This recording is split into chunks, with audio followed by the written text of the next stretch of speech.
it will go there, and it doesn't matter. It could actually go to the person that you don't like, but they give you good returns. So this morning, I'm going to be sharing my thoughts, in the first instance, on enthroning a culture of good governance, and subsequently, in company of my co-panelists, have an exchange with the audience on the subject. So, I do have an outline of my discussions with you, and it does include so many things. What those principles are, to provide some insights into governance. What are those principles? What has been the evolution of corporate governance? How do we encourage the corporate governance culture? And then I would also be looking at the role of the board. Pardon me, I'm trying to get used to where to point exactly. You know, nothing beats the dear old touching the keypad of the laptop. Okay, so this discussion will be more useful if we dwell a lot on recommendations that people can take and implement. So I have diligently prepared you a 21-page paper, but it's received wisdom that I do not read you 21 pages this morning, except if somebody had upset me. And my get back at all of you is to just enjoy your boredom, and halfway through, half the audience will be on, what is that platform? WhatsApp. They'll be on their WhatsApp for the rest of the morning. So I'll just go through a few slides. So there are a couple of things that come together, no matter how we intellectualize it, that would essentially bring a company to the point where you say we've got good governance. And those things are, you've got to be accountable. And the reason why I always talk about this accountability is from the concept of fractionalized ownership. Those who've heard me previously talk about this topic will wonder why I always emphasize ownership. It is because the first thing a person thinks of when he's running a company is, this is my business. This is my baby. I founded it. I started it. I merely invited the rest of you to the room. But if we understand the concept of ownership very well, it will change that paradigm, which is ownership is, for me, the best definition of ownership is the right to destroy. That you can smash your wristwatch and nobody will do anything about it, no matter how displeased. And you can try it now, if you... I can tell you that the Chamber of Commerce will not do anything. They can't do anything. But the minute you get some people to help you, change the straps, refine it, clean it up, you lose that right. You will need to be accountable to them, convince them that the right thing to do is to smash the wristwatch. They may accept, but they may also fire you at that point. So accountability is supreme when we talk about governance. You have to be accountable to those that have put you there. Trust is not begged for. Trust is earned. And to be trusted, you've got to be transparent. You've got to show that beyond what you say, the facts tally with what you say. So you have to be transparent in your reporting, your financial reporting, your accountability to those people. You have to be responsive.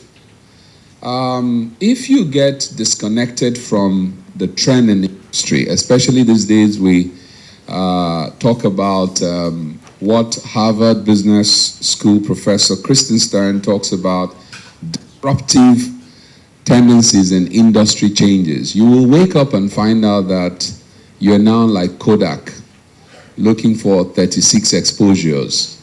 And these days, have you ever given someone your camera to take a photo shot of you? It takes like 26 and leaves you to delete what you don't want. In the past, you had to measure before you take. So those companies were not responsive, and they're now like in the museum history. You've got to be equitable and inclusive of the big and the small. Why do I say big and small? Companies tend to pay attention to the majority shareholder, but successful companies pay attention to both the majority shareholder and the minority. And the reason is not out of just love or grand values like protect the weak. It is because whilst you cannot, and I say this with all confidence, you cannot estimate the goodness a man can do to you, but never underestimate the mischief and the negatives that he can bring upon you, the nuisance value. That 2% shareholder could trigger many things in your company. It could trigger a tax audit on you that you don't need. It could trigger a run on your institution. It could bring grand litigation that stops you from completing an acquisition. So many things. So you've got to be inclusive as part of that good governance culture. Participatory, to allow them express their views. Many who have worked in committees will know that simply keeping your committee members involved gets it successful. Even if they all come and say, we have nothing to add, you're doing the right thing. But that participation is what makes them take a sense of belonging. Successful boards, and I'm going to talk about this in more details, are consensus orientated. And the reason is because in any voting process, which is the way the company law wires decisions of board members as well as shareholders, whenever there's voting, there will always be the winners and the losers.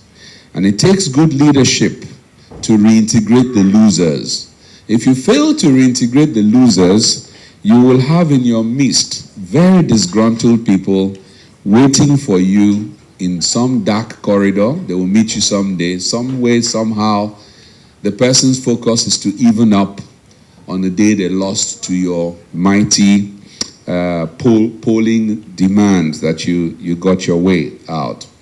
So some of those insights, and I have assurances that the organizers will send you the PDF of the full 21-page paper, as well as the PDF of the slides. So nothing to write that you see on the screen. So definition of corporate governance is simply governance of the corporation, providing good leadership and all the points that I'd mentioned. But I'd like to talk about culture. When you talk about culture, culture is something that evolves over time with defined, carefully guided things, but they evolve as culture because of the repetition, the consistency of doing it over time. And what we're trying to talk about this morning is that you could actually create a culture of good governance by setting out a few things and allowing them to happen many times, such that in the future it becomes the culture of the organization. If you do not pay attention to culture, be it a law firm, an ice cream company, a big multinational company, over time the core values that have held that place will erode. Your customers may see it and say, yeah, gone are the days, the good old days that were this way. Or they're now successful, they no longer pay attention. Or they've become arrogant. Or the place has become a mess. Over time, we have to guard culture very jealously.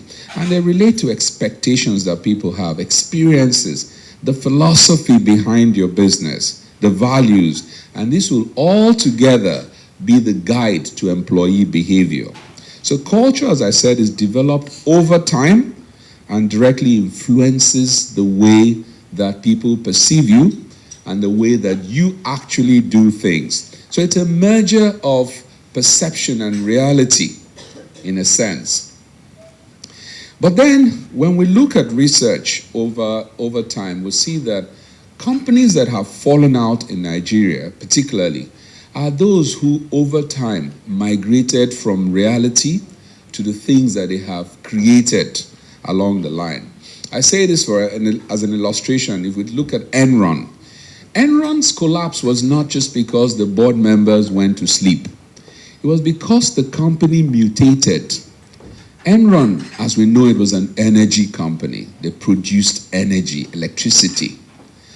After some time, Enron migrated and started to trade in energy. They became an energy trading company, no longer producing.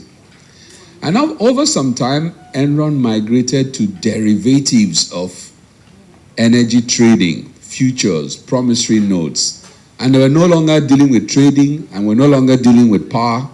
They went into, and I don't want to denigrate paper and financial instruments, but they went into the esoterics and lost all that they were known for. So that departure became responsible for Enron's, the foundations weakened, and over time, there was collapse of it. And we have local examples in Nigeria, particularly in the first round of banking sector failures in 2007/8.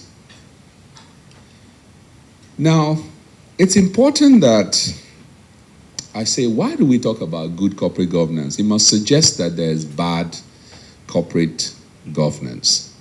And because some statements imply the other.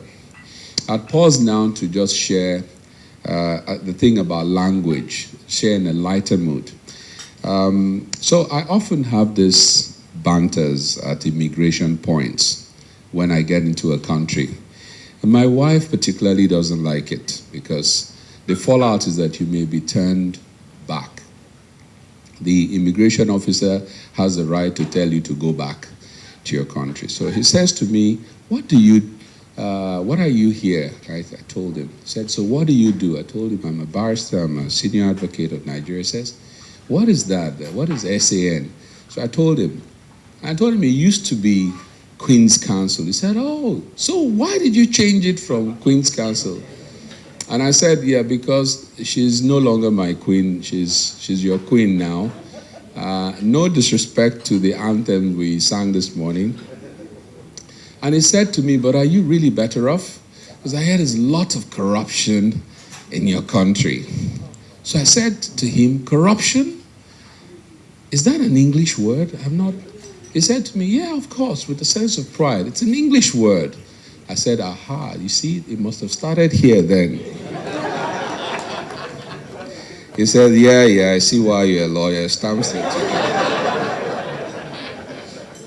So whenever we talk about good governance, it implies that there's bad governance as well, bad corporate governance, unquote, some sort of an anomaly. But I'll highlight what are the things that could lead you to corporate governance, unquote, which is bad. One is the box ticking approach. SEC and Financial Reporting Council's requirements, paste it on the wall and tick all the stuff. When Mr. Sepokai asks you for returns, give him a brilliant return and say, I've given him, I've rendered to Caesar his delight. Could lead to weakening because it's not real, you're just ticking the box. Leaving constructive discussions of board issues to just the agenda. Many directors just discuss whatever is given to them to discuss. And they consider whatever is given to them to consider. The power of setting agenda is that lawyers will know this. He who initiates the first draft of the agreement dictates the discussion. They're now debating clause 2.3. instead of having their own clause 17 that they should put in the agreement. So leaving that is not good governance because you're not able to cover the core things that are of importance to the company. Lack of sound ethical values, I will not dwell on. Departmentalizing corporate governance. Say this is for the legal department or the company secretary's unit, or these are the people who deal with this corporate governance business, and we leave it to them to deal with. Now, the danger in that is that you more or less outsource a responsibility, which shouldn't be. You can delegate tasks, but never delegate the responsibility. At this point, I'd like to mention something which often bothers me, and is my tip to directors in this room. A lot of time is spent if a meeting is for 2 hours or 3 hours, a lot of time is spent discussing irrelevancies like correcting minutes. And see, I've never seen any director go to jail for grammatically incorrect minutes, for using was instead of is, for not putting a punctuation, for misspelling the director's name. We can know that it was your name. They intended to write your name. They left out one alphabet. Now, what is capable of sending a director to jail? The financial statements. Typically left further down the agenda when you're now mentally tired, when some board members have flights to catch and there might be traffic and they need to leave. I find that these days I urge boards that I am on to try to bring that heavy consideration to the top as quickly as possible. I even ask for boards that I chair, are there any comments of substance, not typos, to these minutes? If you have typos, mail it out of kindness to the company secretary. Tell him he misspelled Nigeria. He left out R in the word. It would do no harm to the company. Having said that, we then look at the principles of corporate governance, and I'm going to move quickly because of time. The acronym there I have rearranged by not putting responsibility before transparency, because then if you pronounce the acronym, especially over breakfast, is in bad taste. So it is now FATR, not the other way, not the FART. Fairness, accountability, transparency, and responsibility, as I have highlighted. But let me just make the point that fairness goes beyond just the shareholder treatment. It's to all stakeholders. And when we talk about stakeholders, particular emphasis should be paid to creditors because they provide another type of capital, the loan capital. It's very, very important. And if you don't, then the new regulations that seek to strengthen collection of debts, sharing your information with other banks, all of those regulations are meant to enhance ability to recover capital, loan capital that is given out. And I'm sure many will know now that the fear of AMCON is perhaps the beginning of wisdom with their new powers. We then look at the evolution. All I just want to talk about evolution in this context is our journey as a country to uphold corporate governance, to embrace it, has been relatively not a long journey. From 2003, where we had the first code of corporate governance, the SEC code, but many would argue that a lot of the principles of corporate governance are in the Companies and Allied Matters Act. All the issues of fiduciary is there, relationships, loyalty to the company, accountability, minority protection in sections 300 upwards, financial reporting. They're all carefully laid out in the Companies and Allied Matters Act. The challenge, however, has been that the regulator of that industry chooses to take a very clerical, administrative perspective to regulation. Stamp, assess, verify, collect your money, and file it. If there are any charges for late filings, and they take penalties. But the powers to investigate companies have rarely ever been used by the the Corporate Affairs Commission, until the entry of new regulators, including the Central Bank, PENCOM, all of those that have sticks and are able to whip into shape those who are in default. I know some of my colleagues here, some are pro stick and carrot, some are voluntary reporting. None is necessarily right or wrong, but then they have to be considered within a context. So the codes are many, and the laborers are few. So implementation, therefore, is a challenge. So here are the list of codes that you have. You have the NICOM, PENCOM, CBN, SEC, and of course the National code. One thrown away, one properly done, and this is the 2018 being the mother code of all of them. There's a telecom code of corporate governance as well. And the telecom code I would just share with you, which Dr. Zako and I were privileged to be on that committee, was derived from that early concerns about ownership. Remember, as at the time the code came out, all the industry players were private companies, right? None was listed, 2016. But we recognize that the bulk capital, one of those companies' turnover, as at 2015, was 890 billion naira. Dangote Group, that was about 1/3 of Nigeria's capital market, had 320 billion. Those are not mates or neighbors. 890, 320. Yet the 890 was a private company. And so the concerns was that since approximately 80% of their revenues came from not people like yourselves in this room who pay after using your airtime, but those who pay before they use their airtime, who scratch and get numbers and load. Now they price 80%. And remember, because it was prepaid, the accountants will tell you that this is almost, this hasn't been earned yet, okay? Because they've given you the money, they haven't made the calls. So capital in that business was largely owned by the trade finance of people who were using airtime. And so they needed to be protected because they were so fragmented. Their 500 naira each or 2,000 naira each made no difference. They didn't think they were important, but consolidated, there were nearly about 700 billion naira of people talk too much in this country. That's the meaning. So effective corporate governance. But before then, just to mention risk management.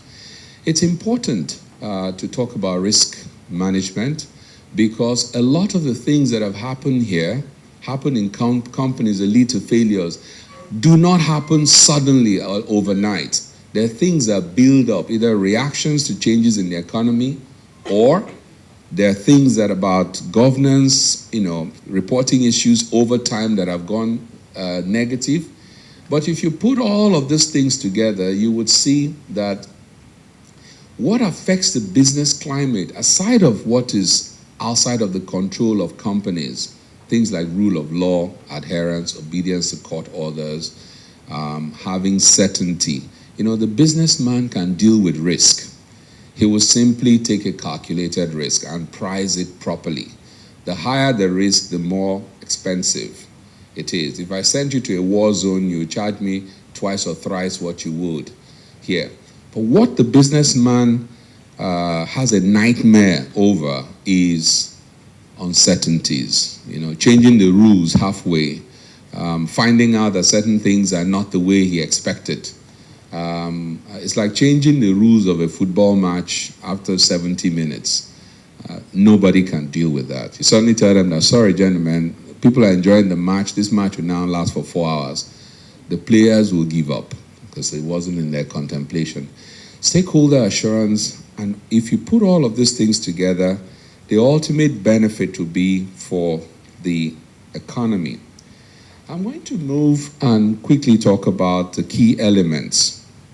Surmise the key elements to be the rights of shareholders, the responsibility of the board, disclosure and transparency, and equitable treatment of shareholders. Let me sort of give a formula of what we should be mindful of. For those of you who sit on boards, and for those who invest in companies, and those who are employed in those companies, look out for what I call and this isn't in the slide, you may write it down, the specificity of the dominant shareholder's interest determines the governance culture of that company.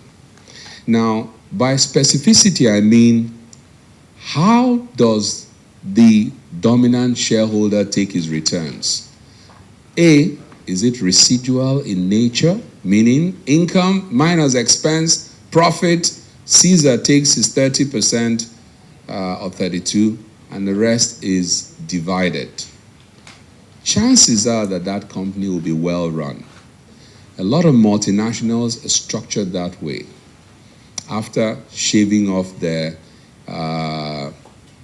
interpricing, intercompany pricing, shared services, and all of those.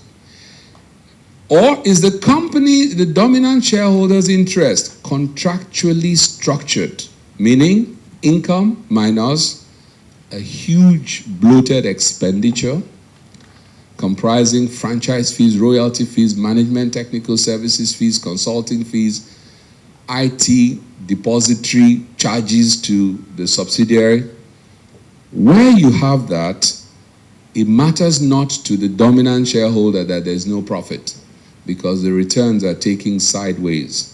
Now, if you serve on the board of the second type company, you may want to not only sleep with both eyes open, but rent a third. And if you serve on the board of the first, then chances are that you've got a well-run company that you can abide by. I've gone in some details to talk about the role of the board, and I'm going to just go straight. Look at this, it's captured diagrammatically in that page as to defining the governance roles, what the board needs to do, to the top left. Key functions, the board needs to get involved with strategy and strategic planning, and not just do that, monitor that is done. For board effectiveness, it starts with a selection. If you don't bring in very competent, available, not just the big name gravitas, available directors to be there, then things will ultimately not happen. And of course, in improving board processes, look at meetings. Talking about meetings, I'm on a board that sometimes the meetings last for 7-8 hours. And after 2-3 hours, your guess is as good as mine. There's diminishing returns. Some boards bury you with papers. You read 890-page board. The idea is not for you to understand it. The idea is to overwhelm you as much as possible. And I don't see that you'll be able to read 1,000 pages and comprehend it within a short period of time. So sometimes information overload is in itself not helpful to board effectiveness. I've talked about this role in summary, but you can have a look at it in details. A lot of the things remaining there, I'm sure, are things that we will talk about in the panel session so that I save time. So here's a summary of recommendations to improve reporting mechanisms, but we do need to understand that it goes beyond compliance. Emphasize the role of the board in strategy and implementation monitoring. Monitor performance, and monitoring performance should be done holistically. I often give an illustration of how a particular president in this African continent monitors his ministers. He says, Minister X, I'm giving you this industry. Here's the stats for today, the statistics. There are 150 companies. The FDI is $200 million. There are 35,000 jobs. And this is the industry I'm giving to you. 1 year after, I'm going to call you. Minister X, how many jobs are there now in your industry? If they've diminished, I will fire you. If they've increased, I might pat your back. How many more FDIs are there? And the figures there, they don't lie. They're not political. Just to say that when I gave you this industry was contributing 4% to GDP, and now is contributing 7%, enter you into my kingdom and I will welcome you. If it's contributing now 1%, I will fire you irrespective of your political leaning. So performance should be holistic with measurements and targets set. Now, effective governance structure, and in conclusion, which is something we like to hear on a morning such as this, those two words please my students and audience. So in conclusion, it is clear that to build to last, you do need to have not just good governance, but entrench the culture so that the strong men and women running that enterprise today, when they're no longer there, we're pretty sure that we've built institutions within the company. And I think that is the reason for discussing enthroning a culture of corporate governance, so that we build to last and not just for the moment. I will thank you for listening.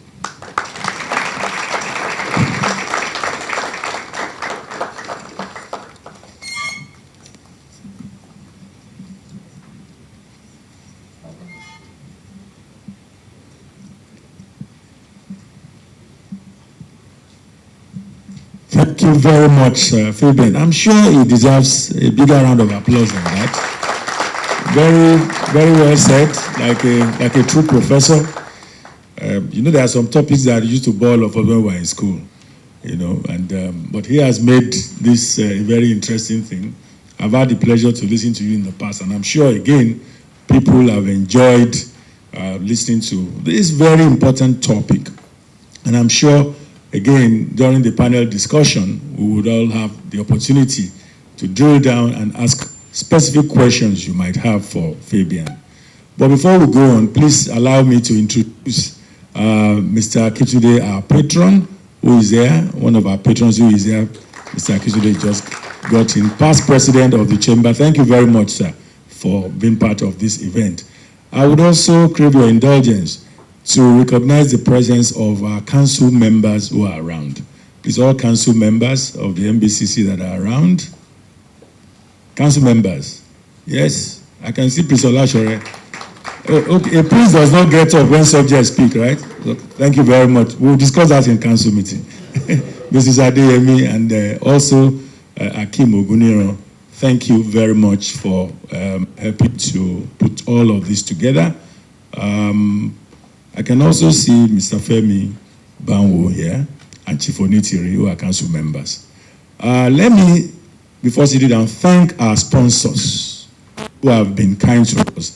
Anderson Tax, First Bank, and FCMB. Thank you very much for being part of all of this. Finally, Mr. Daniel, thank you very much for honoring us. You were not introduced earlier on, I think, because I don't know what happened. I forgot to mention you. Because you now wear native attire, you look more like a politician. When I knew him, he used to work in the accounting firm, and he was a very, very strict auditor, very strict one. So he's in the right job. And I think there's been a lot of calmness, actually, in the Financial Reporting Council since you got in. So thank you for a great job.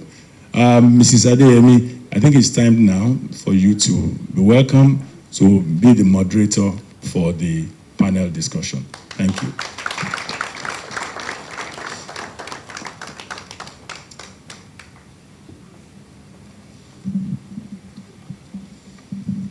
Thank you very much, Mr. President. Distinguished audience, ladies and gentlemen. I would just like to recognize and welcome to the panel session, our panelists for this morning session. And I'll start with Mr. Daniel Asapukai. Mr. Daniel Asapukai is Executive Secretary, CEO of the Financial Reporting Council of Nigeria. He was appointed in January 2017 and has led the work to refocus the council on the strategic purpose of promoting trade and investments in Nigeria by ensuring high standards of financial reporting and corporate governance, working collaboratively with a broad range of stakeholders. Daniel is a fellow of the Institute of Chartered Accountants of Nigeria and a certified information system security professional. Please welcome Daniel Asapukai.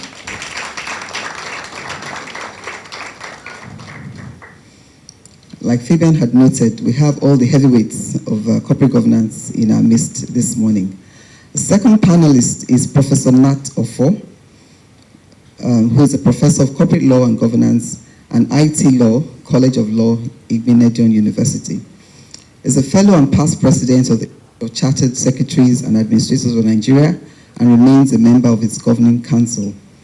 He was a vice chairman of the steering committee commissioned by the federal government in 2013 to harmonize the numerous corporate governance codes in Nigeria and develop a national code of corporate governance.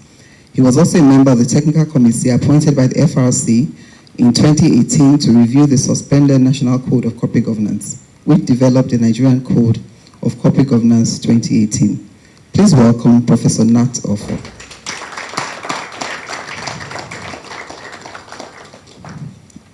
Dr. Nichi Ezeako. She's Executive Director, Institute of Directors of Nigeria and the IOD Center for Corporate Governance. Dr. Nichi Ezeako is a lawyer, a chartered secretary, administrator, and an authorized corporate governance and board leadership trainer with over 30 years experience in the consulting, financial services, manufacturing, real estate, and not-for-profit sectors. In her present role as Executive Director of the IOD and the Center for Corporate Governance, she plays a key role in training directors of major corporations, SMEs, public sector institutions on corporate and public sector governance, as well as anti-corruption and ethics compliance. Please welcome Dr. Ezeako.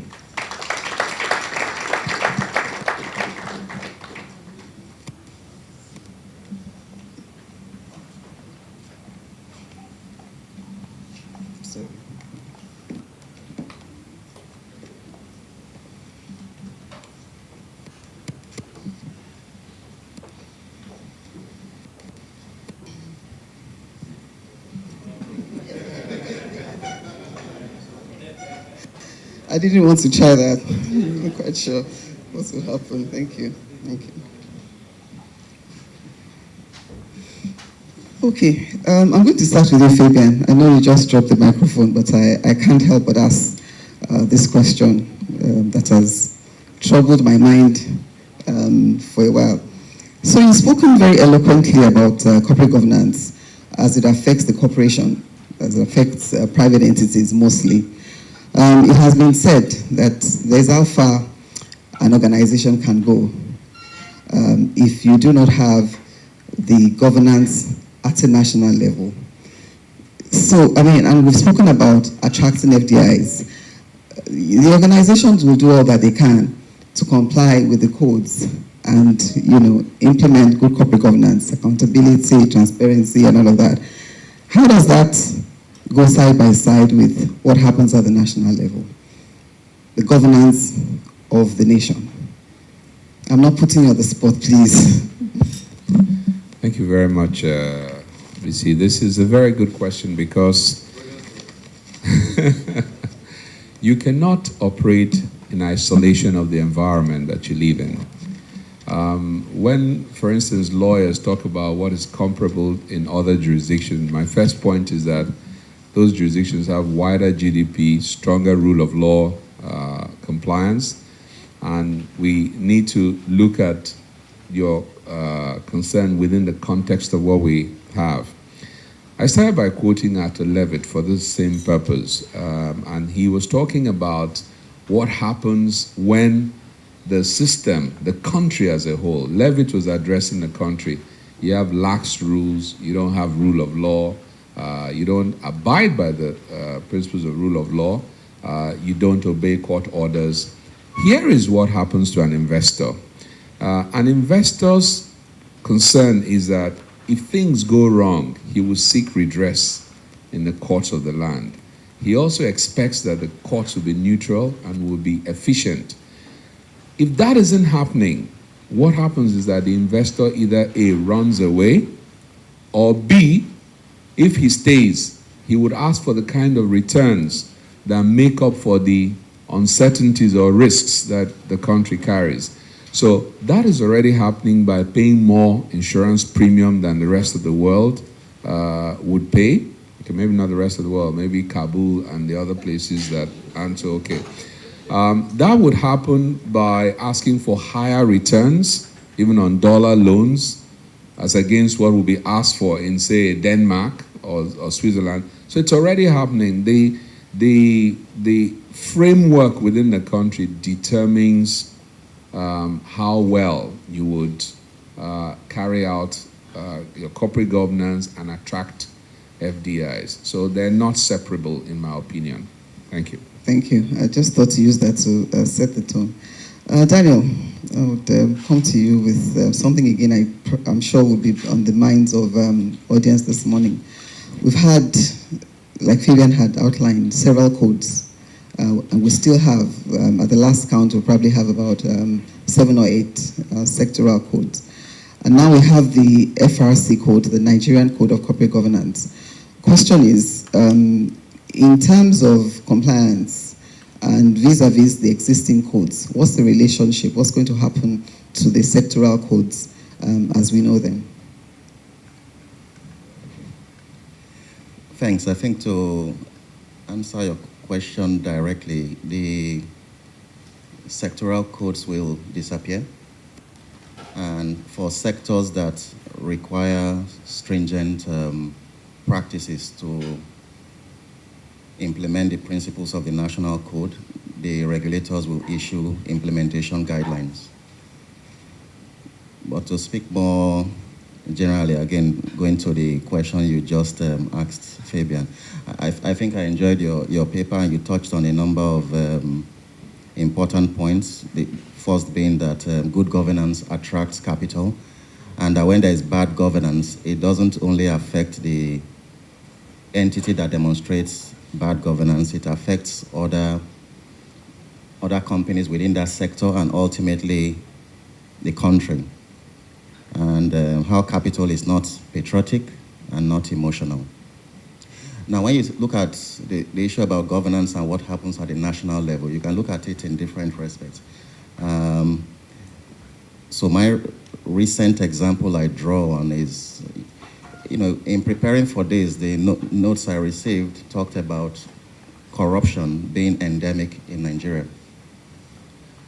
And shortly after reading that, I also saw a video from maybe a comedian, MC Edo Pikin, trying to explain the difference between stealing and robbery. And at the end of the video, I think he talked about corruption wears tie, it wears suit. So that's why I'm not in suit and tie. Okay, but if I take how culture affects governance in a nation like this, culture is about what we do. Yeah, so there is a general culture of us as Nigerians, and we say corruption is endemic, and the national culture seeps into corporates, right? So you do a lot of things within a corporate organization to establish corporate culture. At the end of the day, we all go into the larger society and live the national culture. Next morning, we come back. So it's a push and pull. Which one overrides the other? A few weeks back, we were all engaged or engrossed in the story of a patriotic gentleman that offered to rescue our fellow citizens from a foreign land in distress. Yeah? So that went on for some time. It happened. Lots of praise. Even the National Assembly called for national honor, right? Now let's take that incident. So I'm capital outside of the country looking at this. Wow, Nigerians are great people. What just happened? What was donated by whom to whom? Was that a corporate donation or a donation by an individual? Now, depending on how you answer, there are further questions. If it was a corporate donation, why is the government and National Assembly giving a national honor to an individual? Can MTN make a corporate donation and the CEO of MTN is accepts a personal recognition for that? Yeah? If it was a personal donation, then it throws up even further questions around governance. Yeah? But you see that as a nation, even the professional people, we all acted very confused in that manner, and we've left an impression, right?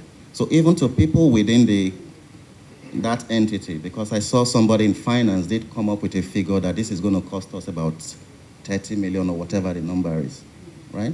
Now that is how you build culture, right? So that conversation has happened, we've all lived it, we've picked different lessons. We know if you do it this way, you get a national honor. right? But what is it that was done? Where is the, I think you mentioned intellectual honesty or clarity, right? So these are kinds of issues that affect corporate governance, good governance, and it seeps into corporate because these are corporates acting at a national scale, right? So regardless of what you have in the code, these are matters we need to then be concerned about and needs to have, discussions that are not beclouded by emotional and issues, Thank you, Daniel. Thank you. Thank you. Well, I mean, to just take a cue from that, Fabian had mentioned the telecoms codes. The industry that you mentioned is still, in quotes, unregulated because there isn't an industry code. But Nichi, you were part of this telco code development, and we have a few telcos in Nigeria. Looking at that sector, the jury is out, but from your own perspective, how would you say they have fared as far as good governance is concerned, particularly given some of the recent examples, without going into details, of some of them? A few of them remain private, and how would you say they have fared as far as governance is concerned? Well, it actually brings up this issue of culture, because really and truly, codes alone or having a good corporate governance codes do not necessarily create good corporate governance in any environment. The culture, it's like the saying, which I think is very common now, that strategy, culture eats strategy for breakfast. Lunch and dinner. Interestingly, I think breakfast is the smallest meal of the day. So if strategy becomes the tiniest meal of the day, that shows that it hasn't even started. So, incidentally, that particular code, the process, what we went through, is a very interesting one, because even the original code that we came up with and the code that eventually emerged, there's a story around that which I won't go into. But the key issue is the issue of will. And I think one of the challenges we have in this environment is the will. The tone at the top and the will to do what is right. This is part of the reason why I personally celebrate the 2018 Code of Corporate Governance, in that it's an apply and explain code. But in the course of even talking to directors across different sectors, including telecom and all others, you find that they don't quite understand that it is an apply and explain code. I've handled a training for a board at which the chairman of the company, and you'll be surprised, the company, said to me, if we don't apply, we will explain. And I said, it's not an apply or explain. It's an apply and explain, Code of Corporate Governance. So really and truly, the issue of governance and taking that decision right from the top of the organization that we're going to do what is right. And that speaks to the issue of enthroning the culture of right doing in that organization and across different sectors. And this also goes even beyond the corporates. I say, and I think Dr. Mervyn King also talked about that. Governance has gone beyond corporate governance, even though we call it corporate governance. Really and truly, the principles speak beyond corporates. So the same principles, when you talk about responsibility or fairness or integrity, they're applicable to public sector, they're applicable to SMEs, they're applicable to not-for-profits, they're applicable across, in fact, they're applicable to personal governance and family governance. So really and truly, the determination, the commitment to doing the right thing because it's the right thing goes beyond a code. The codes can now help standardize things across a particular sector or across a nation, as we now have a Nigerian code that we say, okay, this is the standard for us. That's really what codes are there to do. And like Fabian said, even before the codes came out, the first codes came out in 2003, we already had a law. But then you saw that the law didn't meet that standard. In fact, people became conscious of corporate governance after the issue of codes started coming, whereas corporate governance had been in our legal system all this while. So really, what I'm happy about, though, is that these kind of conversations are taking place. And the more the conversations take place, the more conscious we are, the more likely that we will do something about them. And that's really the role that I see for myself. Thank you very much, Nichi. I will soon open the conversation to the audience, but I need to ask Nat this question, given his all that he has written about the concept of independent directors, which is one of the ways that the various codes have tried to bring some independence to boards. The question a lot of people ask in this regard is there really such a person? Is there really an individual that you can say is truly independent, and what magic is that person going to deploy on the board of one of the boards that Fabian described earlier, where you have the significant shareholder creaming off from the top even before it gets to the bottom. What kind of magic would such a person? First of all, is there such a person? And how do you ensure that you have the person remaining independent throughout his or her tenure? I think the simple answer to is there such a person is to say, I am such a person. Because actually I'm an independent director on the board of a pension company. But beyond that is the fact, and this is a question you hear all the time, whether you can really get an independent director on board. Originally, going back to company law now, originally in the boardroom, you find two categories of persons: the executive directors and the non-executive directors. The executive directors are those directors wearing two hats. One as board members, and the other as employees of the company on whose board they sit. And this is different from the non-executive directors who only attend board meetings. At the end of the board meetings, they disappear. They also attend meetings of committees of which they are members. They are not involved in the day-to-day running of the entity. And the whole idea of having this mix in the boardroom was to ensure that those outsiders, that is the non-executive directors, exert some measure of control over the executive directors who, because they are employees and earn salary and all of that, might be biased in some of the decisions that they will take. So the non-executive directors who are outsiders will help to moderate this tendency on the part of the EDs to be either selfish or self-centered and all. And so they are considered to be a lot more independent than the EDs. But in the course of time, you find that because the EDs are not employees, so they run other businesses. And if they run a business that can render service to the entity, naturally they want to get, how it is, if you're a director, you want to get business for your company. And so they begin to approach the executive directors for either contracts, for LPOs, some will intermarry and all of that.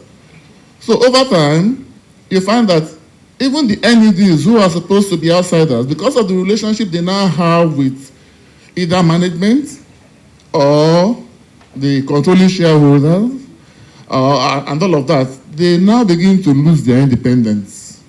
So yes, they are not employees, they are non-executive directors, but they lack independence because of this relationship they now have, either with the company itself or with the members of management of the company or the controlling shareholders. And so you now found that the boards were not acting in the best interest of the entity because everybody is now conflicted.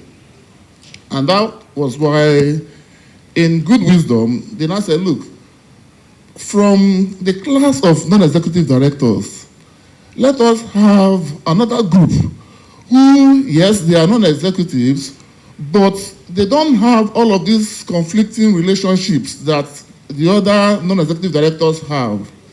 And that's why you have the so-called independent non-executive directors who are not shareholders or controlling shareholders or related to the shareholders, who are not related to members of management, who don't have business relationship with anything. They are not suppliers, they are not contractors, they are not creditors, who are not the law firms, they are not auditors, they are not related with the members of management, either through marriage or family, they are not uncles, they are not brothers. The whole idea is to ensure that when a matter is in the boardroom and they are looking at the papers before them, they have only one factor influencing the course of action they take, the decision they make. And the question is, what is in the best interest of the company? You know, if for instance, the CEO gives you a contract and the CEO has brought a proposal, you know, and deep down, you know that that proposal is not good for the company. If you want to be kind, you just keep quiet. And you allow others to discuss it, and you just keep quiet because you don't want to offend the CEO, knowing that if you offend the CEO, no more IPOs for you. So you just keep quiet. But the independent director, because he hasn't got such conflicts, he'll be more inclined, more assertive to say, look, this is a proposal from the CEO, but I don't think it will add, it is going to be in the overall benefit of the company. And so, the codes try to, it's not exhaustive, but they try to itemize the factors that, you know, call them criteria to determine those who are independent. You know, but let me just quickly add this, that yes, the codes list those criteria. Independence will at times depend on the person. Because you can, Fabian has talked about box ticking. You can meet all of those criteria and still not be independent if you are a weak person and all of that. And in fact, there are also other factors that could impede on your independence that are not listed. For instance, if somebody is your old schoolmate, you know how you behave if somebody is your old schoolmate, or how you behave if you see a Nigerian outside this country. Somebody who in Nigeria you're not talking about. When you go to another country where there are no blackheads and you suddenly see one, you just. So the point I'm trying to make here is that yes, the code tried to identify some factors that could impede independence, but those factors are not exhaustive. You know, there are other factors that could impede independence. So the independent directors exist, they can be found, but companies should go all out to seek them out, you know, and not, people feel more comfortable having their friends in the boardroom, you know, and that is not working. You need people who, in the boardroom, will be thinking more about what is good for the company, what is in the best interest of the company, rather than what pleases my friend the most, or what would my friend be happy with. Thank you very much. Fabian has a quick intervention. 1 minute. Thanks very much. I just wanted to, my take on your question is, aside of the tag, independence director, what really, is there really independence? We assume, and I dare to say, and I'll challenge that thinking, that money is the only thing that makes you lose your independence. But we're Africans. We have the benefactor factor. So I was sitting in my room, Mr. Bakoba telephoned me and told me he was nominating me to the board of the company that he chairs. Do we reasonably want to exclude any loyalty just from the fact that he thought about me? He didn't have to think about me. So the point I want to respond to that thing is that independence of thought is by far more important than an independent tag on you. So I may not have any financial links with the company. I may not have anything, but then I feel loyal to him for just recommending me to the board, and I don't want to challenge and undo him. But then the danger in the overemphasis on independent directors as being pursued by regulators in Nigeria is that we seem to be accepting that they don't have fiduciary duties. Fiduciary obligations apply to all of the directors, executive, non-executive, independent, non-independent. All of you are jointly, severally responsible if anything goes wrong. And one should not be excused to say, well, we know you're not independent, we didn't expect you to do much. And you, that you ought to have been independent, we will sanction you more. The law as it is today hits everybody with the same obligation. So I agree with the points Prof has raised, but I just want to say that there's a danger in this, putting independent directors as bearers of the Holy Grail. It's not often the same, the thing that they are truly independent. I've summed up what I've put forward, and I wrote about it extensively in my article called How Independent Are Independent Directors? And I gave it to a regulator who asked me, who said I was no longer independent on a board that I served. I wrote the regulator, served him the article, challenged his thinking, but you don't fight regulators in Nigeria. Sorry. Because the regulator wears a coat of arms and is the sovereign, and you don't have an alternative regulator. So I deferred to the regulator, but I served him an academic article to torment his reasoning that I don't agree with him. Thank you. Just to remind you that you're sitting beside one.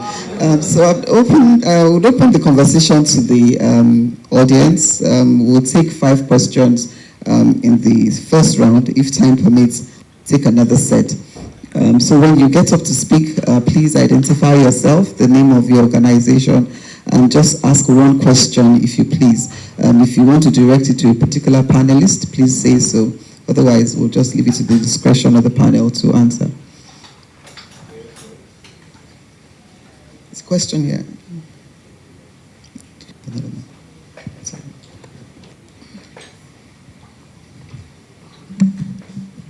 My name is Olisa Bakoba from Olisa Bakoba Legal, and I appreciate this very complex and difficult conversation.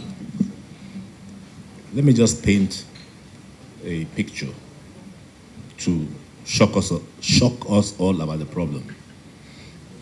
The most effective campaigner for political corporate governance, because you spread the issue, is actually Aisha Buhari. Aisha Buhari. Because Mama Daura lives in Aso Rock where he should not be.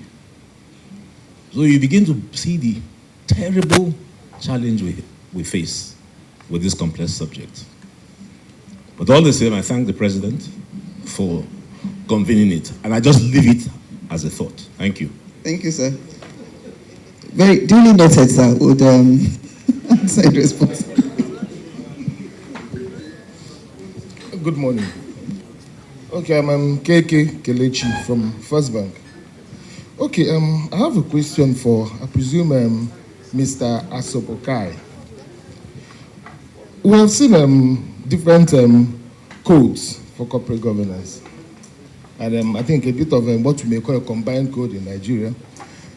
I also know that some other countries, like where other countries you may see South Africa has kings, Sabon acts. Now these are acts, not codes. Codes we know are persuasive. We have seen how far it's going here, not very far.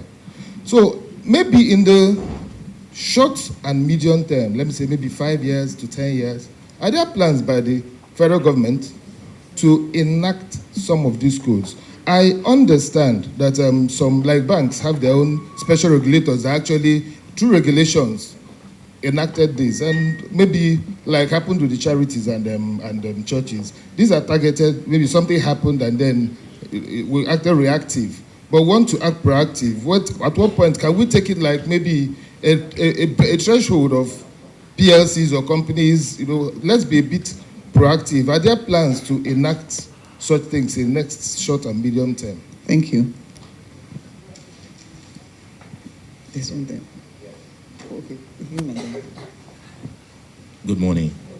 It's a very short question. My name is Kola Olayinka. I come from British Airways. And when Professor Fabian was speaking, he talked about attraction of capital to an environment that is properly run. And that's where my interest is this morning, because the companies that are already here in our country I'm sure FDIs are looking at them, and they're looking at how we're dealing with them, and they're looking at their prospects and their issues and their problems. There's been a lot of intellectual discussion on corporate governance. How do we translate this? All these discussions and very excellently put together. How do we translate this to government in the way we deal with companies we already have? They're already here, and they serve as a mirror to those who are out there, who we want them to come.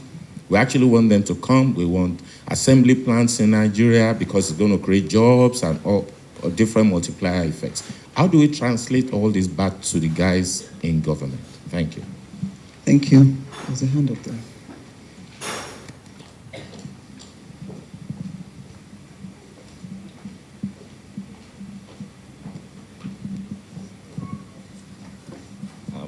Good morning. My name is Suleiman Yahya. I work with Anderson Tax. My question is to Mr. Daniel. I just want to find out, the 2018 Corporate Governance Code seemed to have excluded the private companies from complying with the code. I just want to find out, is there any reason why the private companies were excluded, especially if you take into account the comment made by Prof. During his presentation. You know, he did mention something about the dominant shareholders. And we've seen quite a number of private companies whereby the dominant shareholders exhibit the kind of behaviors that he's talked about. I think that there should be some minimum disclosures for private companies as well. And these disclosures should either be filed maybe with this Corporate Affairs Commission and should be accessible to the public as well. Thank you.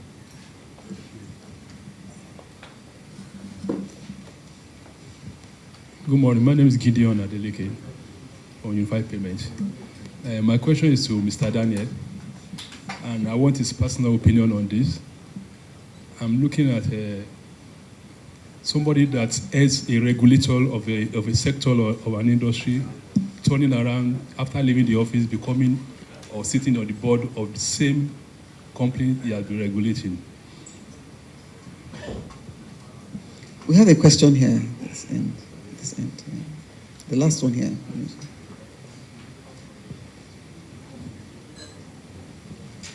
Morning, everyone. My name is Mavis. I'm from Bangwanigodalo. So I have a question for Mr. Daniel. Maybe I didn't hear well, sir, but you had said that the sectoral codes will disappear. So when you mean the sectoral codes, were you referring to the CBN code, the code emanating from the NCC? Then I also have a question for Professor Fabian. You didn't touch on the corporate governance applying to irregular workplace, so the law firm. So I'd want to know, can these apply to the law firm as well? Accountability, transparency, responsiveness, fairness, equity and all of that. Thank you very much. We'll take the first round of questions, like I said, if we have more time. So I think the first set of questions would have Fabian answer. Would be, maybe you should start with the last one. Start with the last one.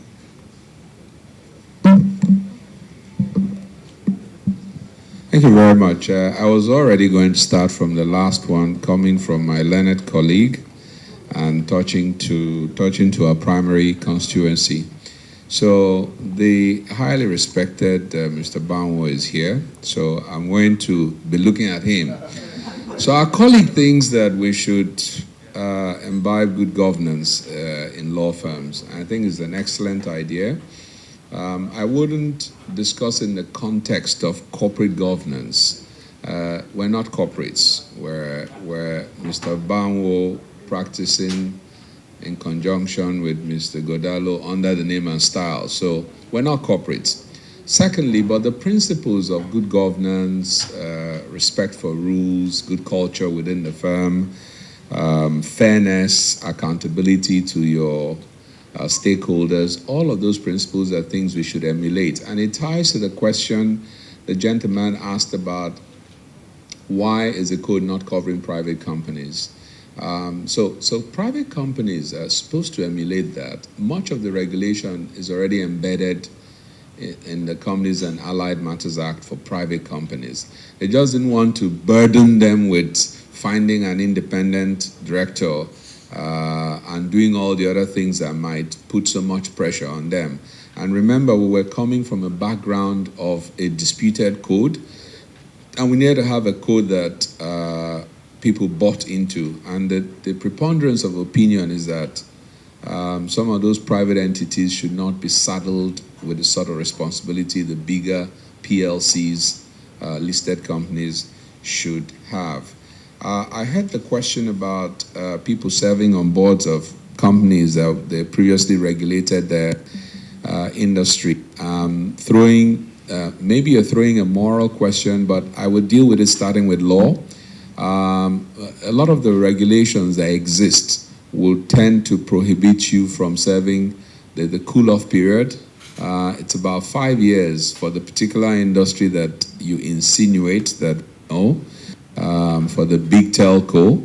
And that industry, the regulator, I think he's left, a second regulator came, and we're on the third regulator. If you add up their tenures, the first regulator is well outside the cool-off period. So unless we legislate and put something, there's nothing known to me today that they're breaching. And I rephrase, nothing known to me. Maybe somebody knows a new law they're breaching. So there's nothing in breach. They're also not breaching the code. The cool-off period deals with the issue of bringing influence immediately. You might have knowledge, but separate knowledge from influence. You might have good knowledge of the working of the industry, but influence tends to diminish when you're on the third. I don't think you're in dread and awe of Obasanjo as you would be of the current president. You may still have the knowledge, influence, but not as much as if you went in straight. I don't know if that answers your question, but I do understand the concerns of many, particularly if they argue there are many such people.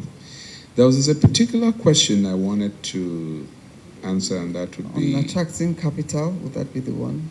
Yes. I had made a note to suggest to this great chamber to try and foster a handshake in Britain to have a British-Nigerian chamber if it doesn't already exist. The reason is this. I was party to forming Nigerian-Israeli Chamber of Commerce. And once we asked, why is it that when we have the Chamber of Commerce events, we don't see Israelis? They're just Nigerians. One or two that used to come, Dizengoff, said, we're already here. We know it's a tough environment. We're surviving. It's the fewer the merrier. We don't want competition, and they don't want companies coming in. So it's instructively good to know that British Airways, for which you spoke, you're from British Airways, although you gave your own personal views, Mr. Kola Olainka, that you would like to see others come in. And you said, how do we translate these discussions to the fellows in government? Your primary focus area will be the Ministry of Trade and Industries. It'll be good to sell to them some of the things we talk about here, some of the prescriptions we talk about here, sometimes to have a visit of your chamber to them to lay out your desires and preferences, because a lot of times they don't really know. And I'm not saying this looking down at anyone, but remember, the minister was not a demigod. He was just one of us in this room that got appointed as a minister. He will count on counsel, advice, feedback from the stakeholders and organize private sectors, institutions such as this. So I think that will be the way to go. Don't lose hope that we've done a lot of things in the past. The economic summit groups, we've talked, things haven't happened. But what can you do as long as you're alive? You hope for the better, for your own sanity. The last point raised by the learned senior advocate of Nigeria, Dr. Bakoba, I was hoping you were going to just let that slide by. Yeah, I'm going to answer him. The last point he raised, he didn't actually ask a question. Absolutely. He gave us an informative statement. And so I have nothing to add nor question him. It wasn't a question. Thank you, sir. I would allow Daniel to answer those questions directed at him. Which one? Okay, so there's the first one on why private companies were excluded, if they were excluded from the code. And is there an intention to eventually pass this code into a law? Okay, on the first one, the thing to understand about the code, it's a document that codifies good corporate governance principles and practices. It sets out 28 corporate governance principles and then about 250 practices by which organizations can bring those principles to life. So the code stands as one document. Then you have instruments that attach the code to companies. Okay, so as a document on its own, any organization can pick that code, look at the good practices in the code and adopt them. However, for certain organizations, there are instruments that will attach that code to you, that will require you to almost mandatorily apply the principles in the code. So the regulation that was issued by the Minister of Trade attached the code to certain categories of companies, public companies, companies that are regulated, and companies that operate under a public concession or license. Okay. Now, the intention is that through such instruments or even commercial contracts or lending agreements, the code can be attached to other people. So if you have for example, there is nothing that stops a bank to make certain categories of loan insist that the borrowers should demonstrate that they apply the principles in the National Code of Corporate Governance. So we see that over time, more and more organizations through different legal or contract instruments would have the code attached to them. Then there was a question about the sectoral codes. A number of these sectoral codes were developed at a different time and responded to different challenges. What we've done with the national code is to develop an architecture via which we can all talk about corporate governance with the same language. So in Nigeria, when we talk corporate governance, we can talk to 28 principles and different practices by which you can implement those principles. If you look at a lot of the existing codes, they are what you would describe as rules-based. Do this, do that.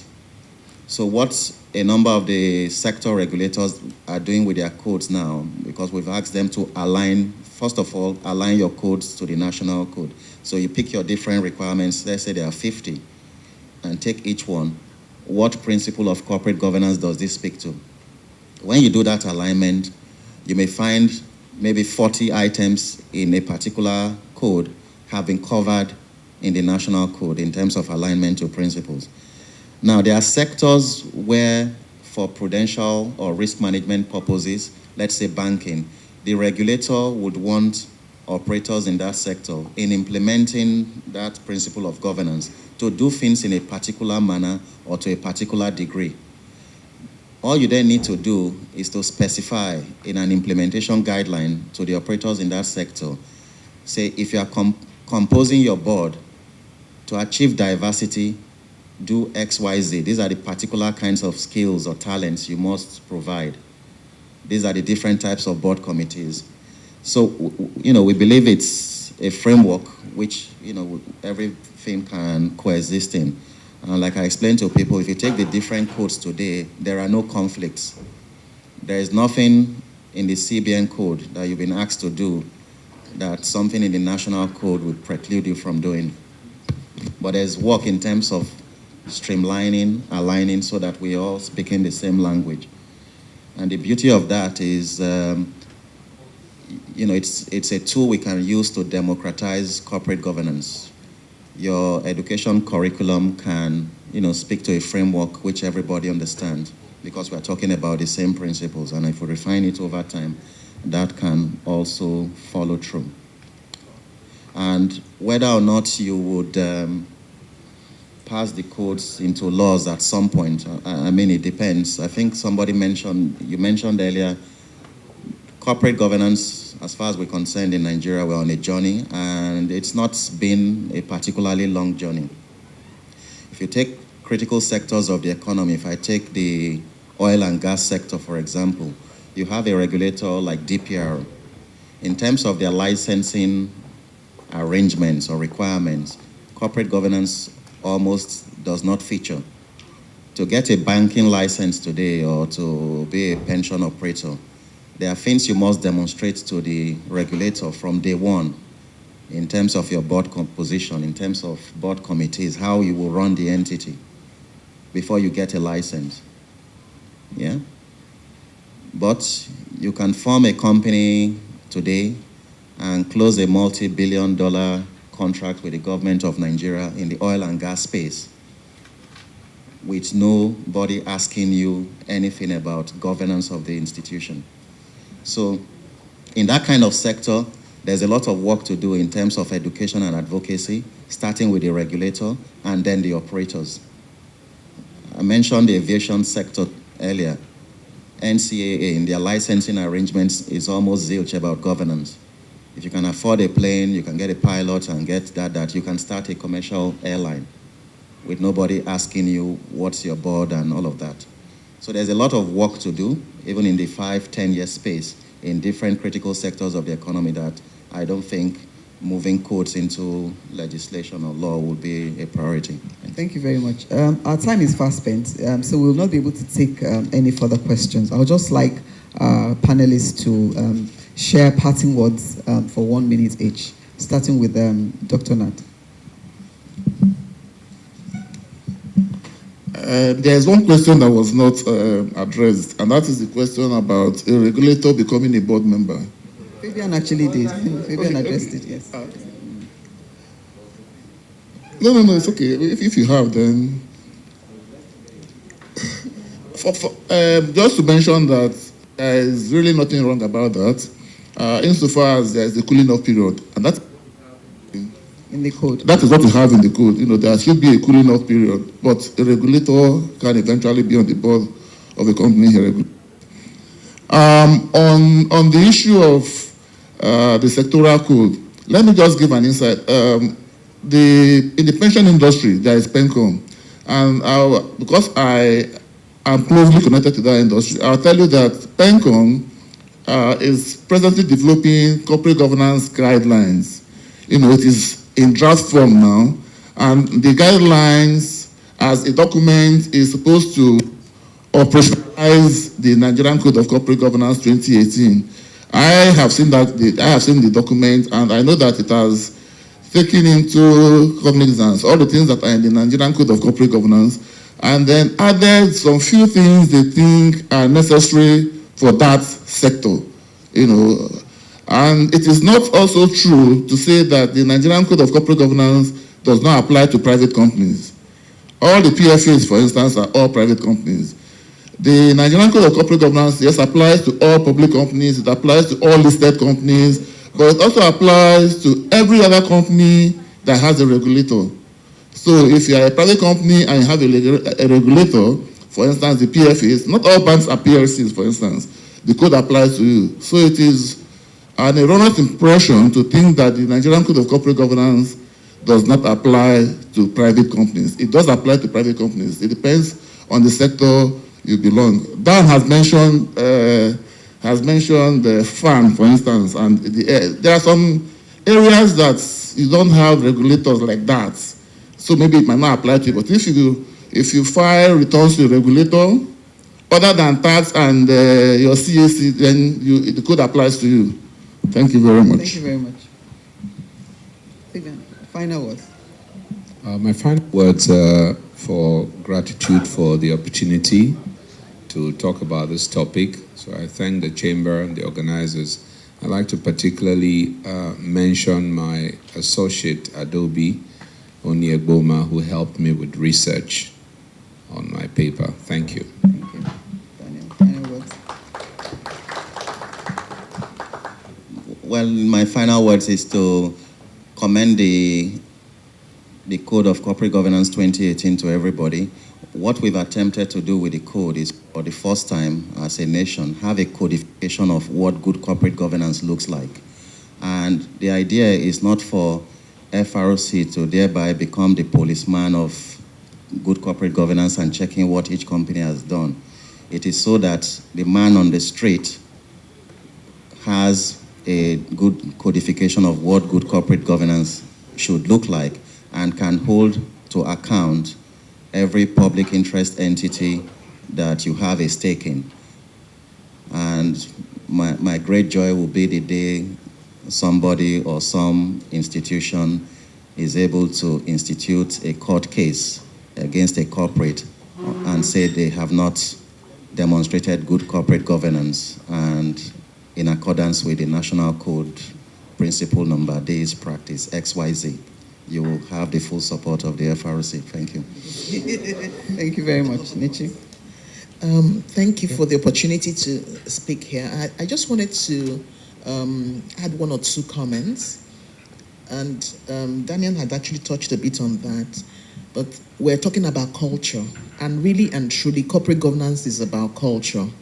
The Nigerian Code of Corporate Governance offers us a unique opportunity to acculturate good corporate governance in our environment. And someone had asked about moving codes to acts. This has actually happened in other jurisdictions. And in the UK, most of the law, as the law has evolved, the company law has evolved, it has embraced various principles that were originally in the combined code into the law. So they've become the law. It's an evolution, like I think it was Fabian who said, it's a journey. Corporate governance is actually a journey, and Nigeria is now, okay, it was Daniel. Nigeria is actually on that journey today. And an area that I'd like to touch a bit on is SMEs, because most of our businesses in this country actually start as family-owned businesses, small and medium enterprise. I think we have about 80-something%, if not 90-something% of our business community in that space. And there's an erroneous impression that they don't need governance. Well, that is not so. They actually do need governance. But like Fabian talked about the issue of ownership. For an SME, he thinks he owns this business 100% and he can destroy it. The power to destroy or right to destroy, But to actually become sustainable over a long period of time, you need to have the values and principles of good corporate governance. Having proper accountability and all that is very, very important, even for smaller businesses. They may not necessarily start with having 5 committees and 10 committees, but because it's not a one-size-fits-all, but they can grow and evolve into bigger entities just because they started with the good principles. So I'd like to thank NBCC. Incidentally, I was a council member of NBCC many, many years ago, and it's good to be back here. Thank you. Thank you for the opportunity. Thank you very much, Nichi. Thank you very much. Well, in closing, before I thank panelists, I would also just like to add that corporate governance shouldn't be seen as a box ticking exercise, and also that you cannot legislate good behavior. Because ultimately, at the end of the day, that's what it's about. It's about good behavior, and you cannot. So codifying it, really, at the end of the day, will just be another exercise in trying to box tick. So I thank very much this afternoon, or this morning still, panelists and special guest speaker. It's been a fantastic morning. I also thank the audience. It's been quite interactive. We look forward to seeing you again next time. Thank you very much.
Good morning, ladies and gentlemen.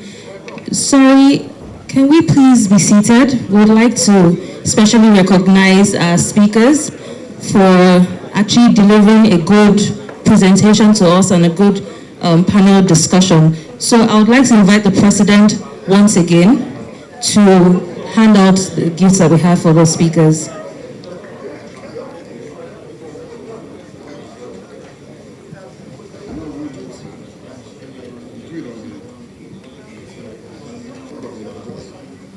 Okay, thank you very much, Fabian.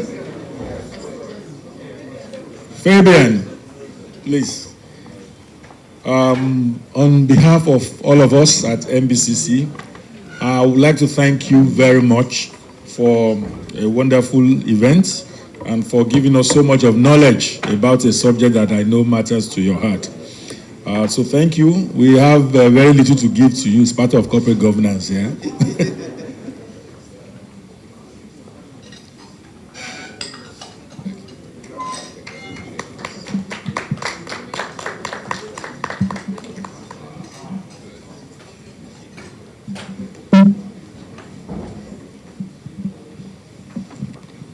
Next will be Professor Nat Ofo.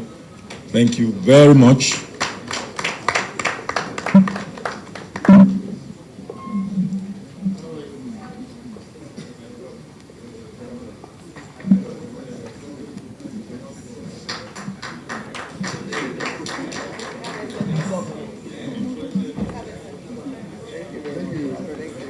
One of our panelists who has done so much of justice is Daniel Asapowai. Daniel, thank you very much.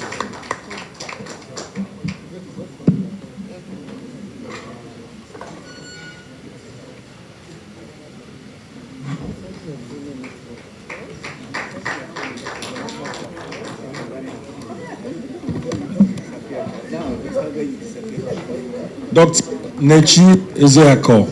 Thank you very much, Nechi.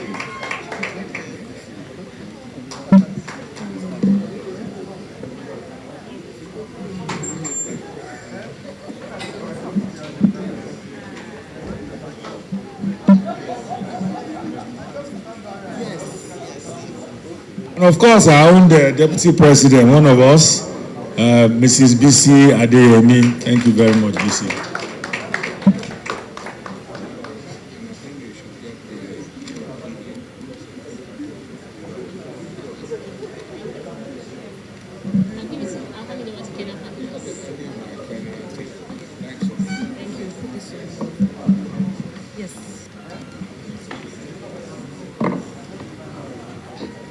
Thank you very much, Mr. President. I would like to invite Mr. Chinedu Ezomike, who will be delivering the sponsors presentation by Anderson Tax. Please a round of applause for him.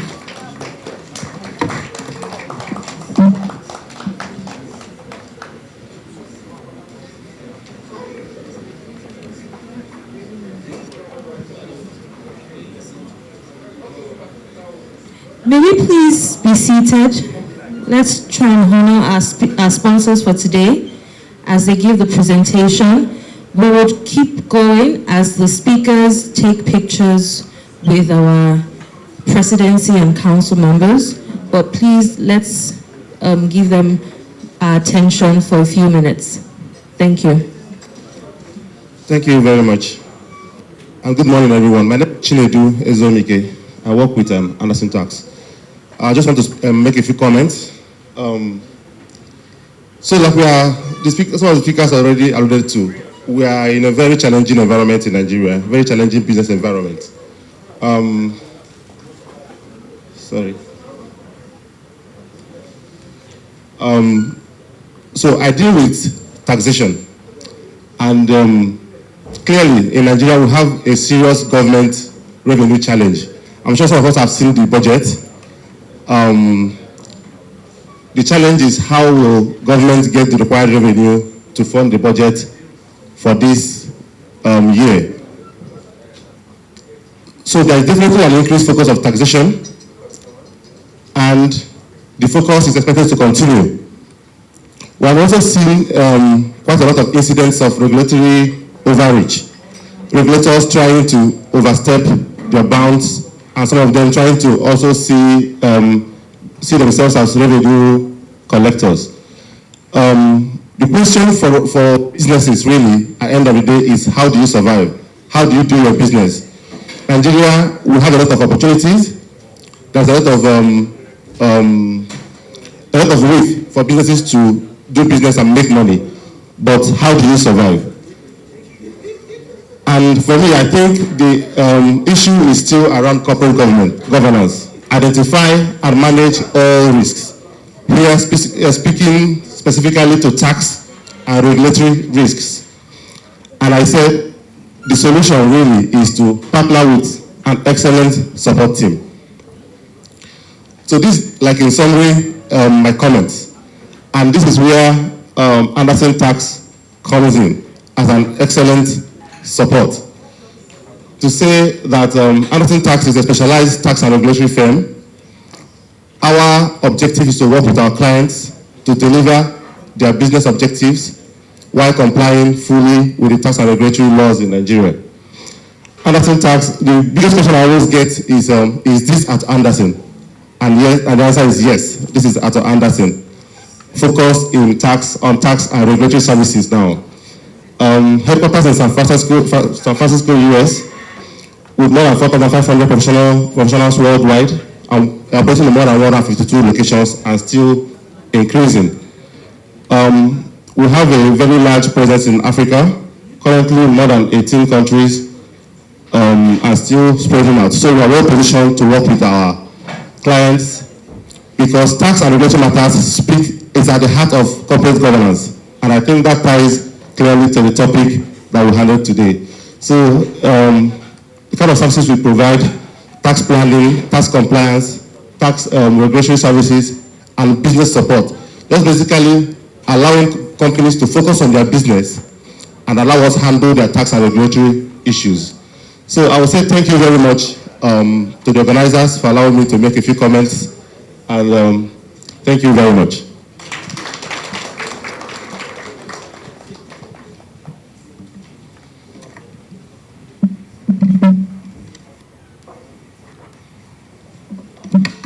Thank you very much. Please, can we give him a round of applause again?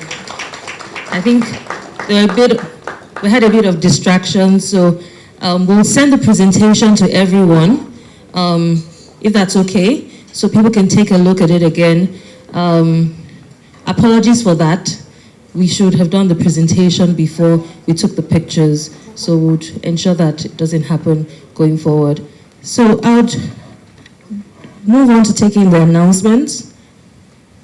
I think my chairman had already done quite a lot earlier on.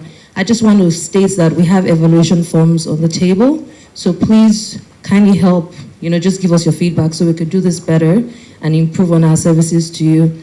To give a vote of thanks, I would like to invite Mr. Uwamai, our Vice President, to give the vote of thanks. Thank you. Thank you. Good morning, all.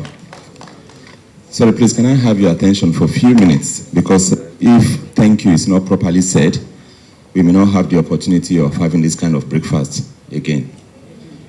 So please, I will appreciate it. Can give me your attention. On behalf of, I think it's been a wonderful morning. It's been a wonderful time together. And I'm sure we have learnt a lot, especially from the keynote speaker, Professor Fabian. And of course, the panelists, they have also done justice to the topic. But on behalf of the President and the Chairman of the Council, Mr. Kayode Falowo, the entire ESCO member and the Council members of NBCC, I want to say a very big thank you, especially to the keynote speaker, Mr. Professor Fabian. thank you very much for doing justice to that topic. And I can assure you that we have learned so much, especially about what good corporate governance is all about. In no particular order, I also want to extend our gratitude, especially to the team of panelists, to Professor Nat Ofo. Thank you very much. Please a round of applause for him. Dr. Nichi Iziaku, please a round of applause for him. Mr. Daniel Asokohai, please a round of applause from him. And of course, one of our own, Mrs. Mbisi Adeyemi. Thank you. Please a round of applause for her. There is no way we would have been able to have this breakfast meeting if not for the support of our sponsors. And I want to say thank you to Anderson Tax. Please, can we put our hands together for them? Anderson Tax, thank you very much. Also, gratitude also goes to FCMB. Please, a round of applause for FCMB. Thank you, thank you, thank you very much. And of course, First Bank, we say thank you and thank you. Please, can you put our hands together for them? And there is no way we would have had this breakfast if not for our fantastic audience, our wonderful guests. Please, can we put our hands together for ourselves? Once again, I say thank you and thank you all. Let's have a wonderful day. Thank you.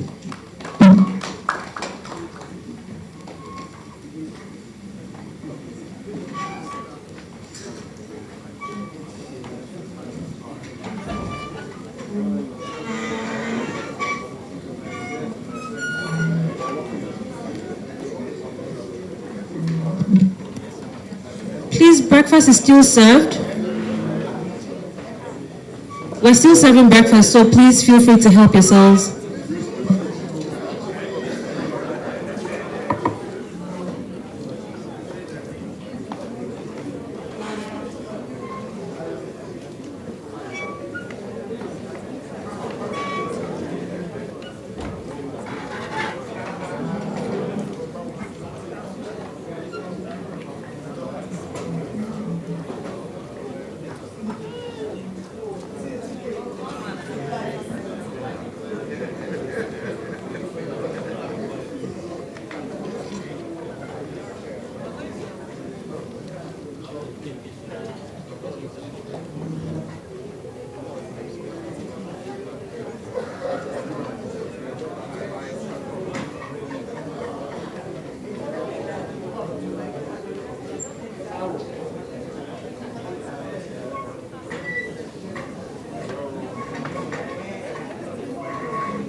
Thank you, sir.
Direct investments.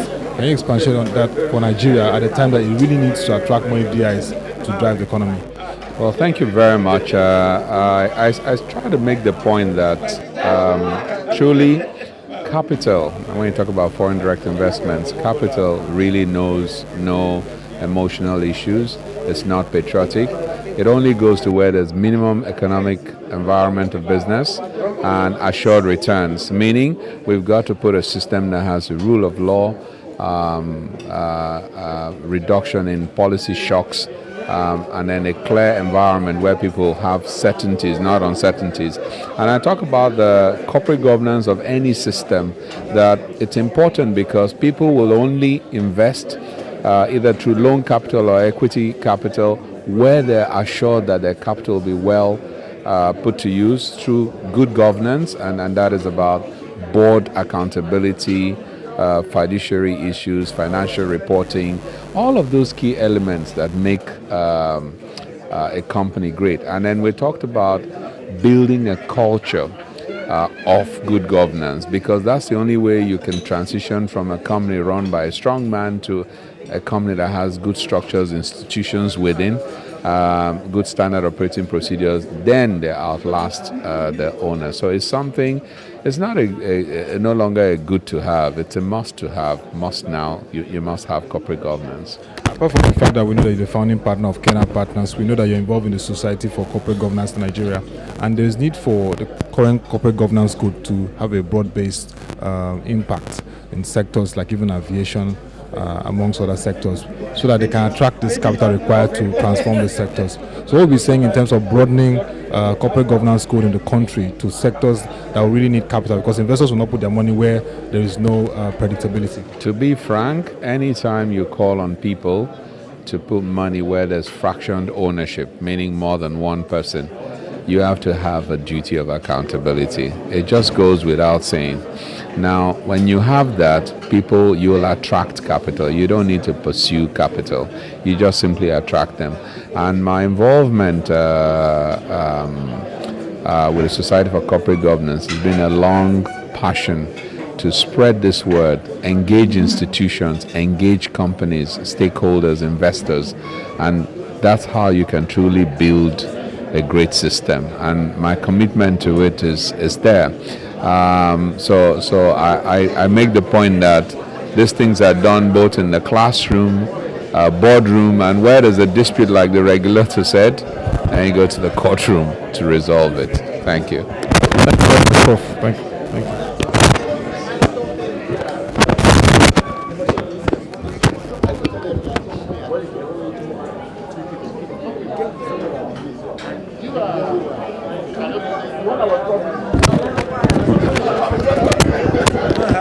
It's a live stream. We won't take your time. Just 2 questions.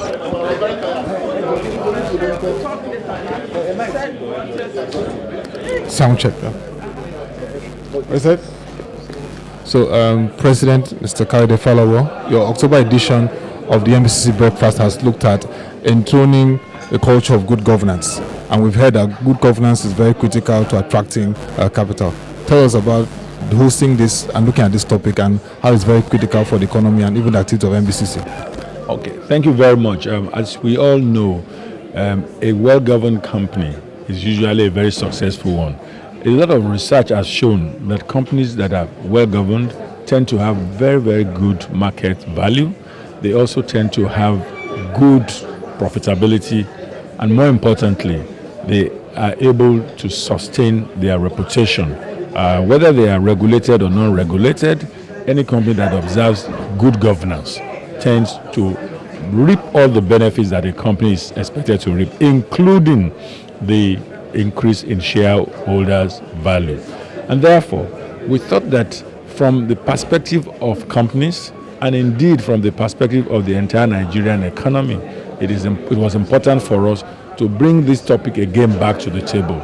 We've spoken about it several times, but it's a subject that we cannot speak enough about, because it is actually very fundamental to the success of most companies that we have in Nigeria and indeed all over the world. There are many examples that we have seen, some of which were cited during the presentation, of companies that have failed because they were poorly governed. Certainly we do not want that to happen. A lot of problems in the business terrain.